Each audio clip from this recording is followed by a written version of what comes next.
So here's what I learned about getting an offer for $2.5 million on another piece of my property recently. And this is from an affordable housing developer.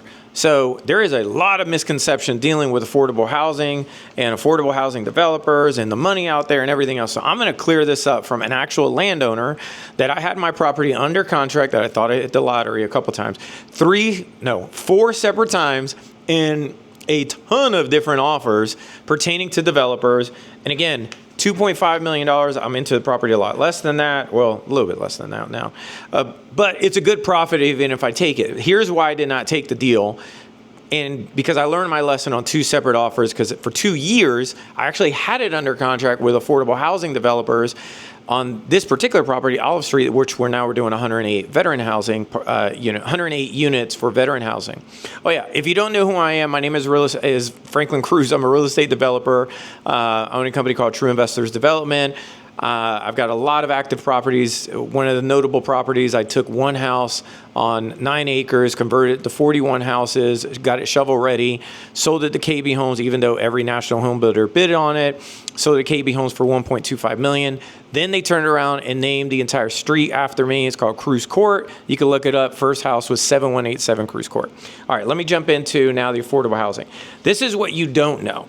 So they are going to send an offer. If you have a piece of land and it qualifies for affordable housing, you're going to think in your head, just like I did, you don't hit the lottery, right? And so the truth is, this is a long process and it may or may not go through. Here's the biggest lessons. Number one, let me go over the process because they do not explain this to anyone.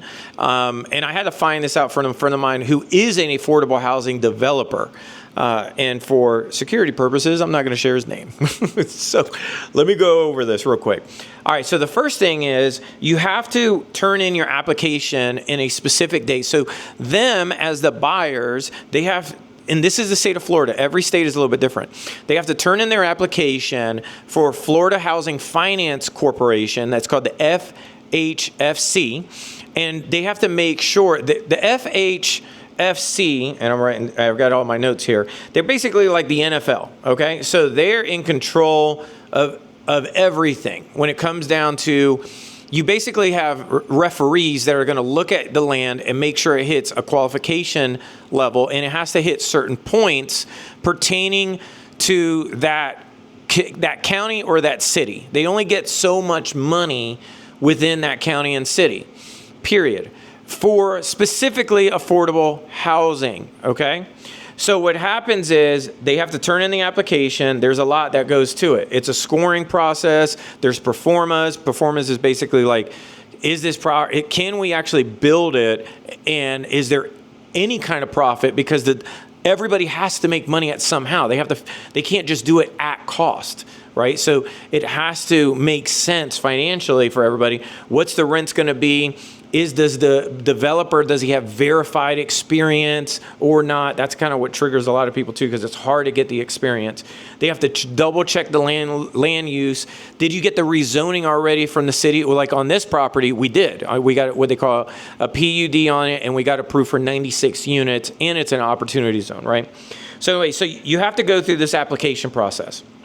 Then let's say you turn in July. In October, they do an internal. This is the NFL, which is called the FHFC, right? And again, that stands for, I just want to make sure I don't miss anything, Florida Housing Finance Corporation, okay? They're in charge of everything. And so then they do an internal underwriting, and they evaluate the application and make sure it's in with compliance, and then it's completed, okay? Now, that same time frame, let's say you make it past that one. Let's say now you turn in the app, they reviewed it. Now you get to go to the next level. Now it's a board member review, okay? That's a review by the committee. But you have to make it at every stage, right? So there's 7 stages. You have to go through every single, it's like the Infinity Stones, right? So it's like you have to go through every single one of these stages. And if they miss one stage, you're not going to get the financing. So this is what happens. These developers, affordable housing developers, I wish they explained this better because I would still went through with it. It's just They also need to compensate. Make sure you're getting compensated as a landowner for taxes, maintenance, and everything else. And make sure you have that in the contract. And make sure you have a non-refundable deposit that if they do not get approved for whatever reason, like it could be like you'll at least get your deposit. You'll at least get a deposit to take care of your costs. Now, also, they do lock up a lot of land to kind of throw everything against the wall. This is inside information because a friend of mine does this.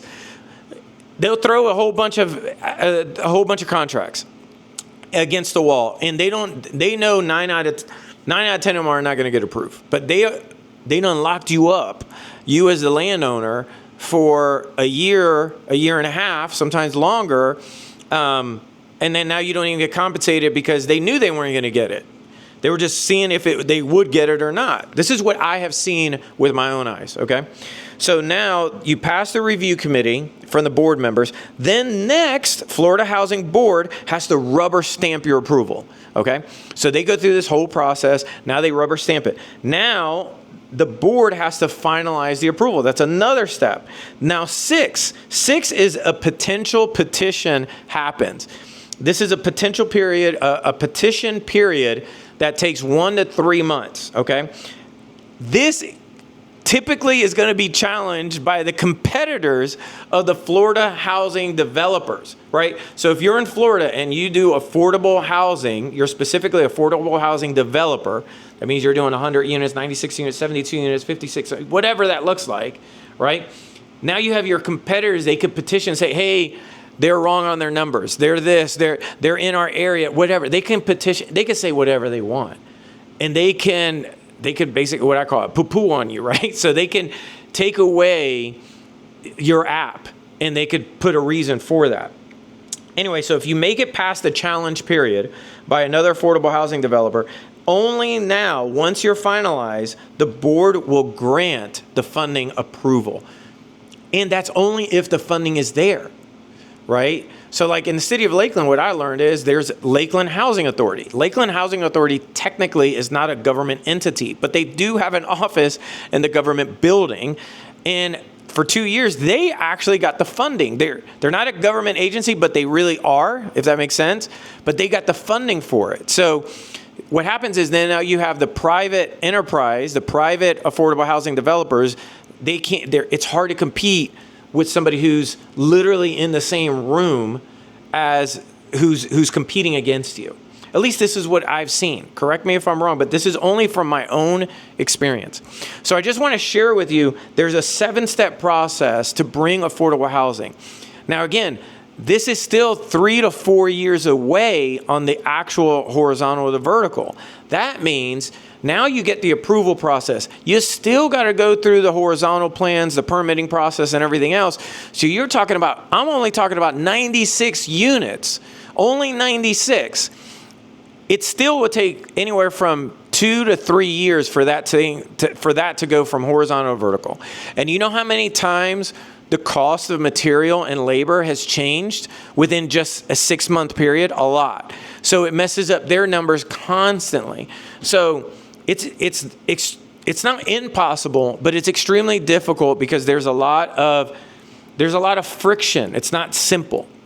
Hopefully this makes sense to anybody that wants to learn how to be an affordable housing developer, or you are an affordable housing developer and they never told you the actual steps. This took me a long time to understand, and I thank God I have really great friends within the industry. So that's kind of wanted to share it with you. So this is the truth behind affordable housing. For affordable housing developers getting the grants to build affordable housing. And these are the bigger complexes, 96, 200 units, 300, 400 units. You know, you see all these big, huge unit count coming in, but you don't realize how much time it goes through and all of the friction that it takes to get it. So hopefully this video helps and doesn't discourage you. I'm just sharing with you the reality. So if you are a landowner, I definitely know a lot about this. So you could check out our website, TrueInvestors.com. If you got a piece of land that possibly we could work together and do a joint venture, fantastic. If we can, all good. Wish you nothing but the best. All right, bye.